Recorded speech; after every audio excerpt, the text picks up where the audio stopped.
du Comité français pour un Iran démocratique, je suis heureux d'accueillir dans notre pays cette grande convention des Iraniens.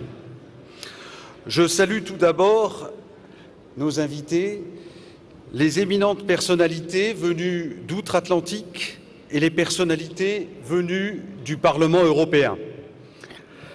Notre bienvenue et mes salutations s'adressent aussi et surtout aux représentants et membres de plusieurs centaines d'associations de la diaspora iranienne réunis ici en cette occasion solennelle. Effectivement, nous sommes au seuil du 35e anniversaire de la chute de la monarchie en Iran et l'instauration d'une théocratie obscurantiste qui a perduré jusqu'à nos jours. Mais votre présence ici à Paris nous annonce qu'un autre Iran est en marche. Effectivement, cet Iran, héritier de la Perse, de sa grande civilisation, de sa culture, de ses poètes, de ses artistes et de ses savants, qui ont tant porté à l'humanité, son patrimoine est aujourd'hui ruiné par des mollahs inspirés des siècles de ténèbres.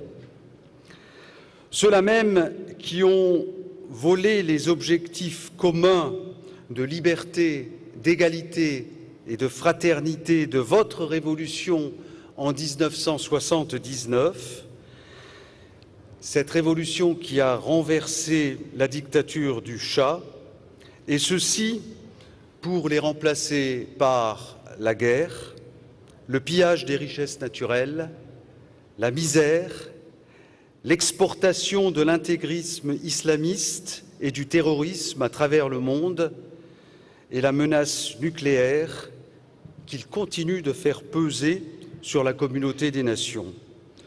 Ceci, et nous le savons tous, malgré les récentes gesticulations d'ouverture qui ne trompent personne. Le bilan est sombre, il est lourd pour ces 3 décennies passées.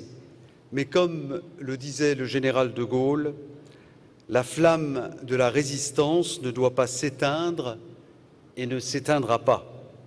Cette flamme a été portée pendant ces longues années par les moudjahidines du peuple basés à Ashraf, où ils se sont sacrifiés pour défendre leurs droits légitimes.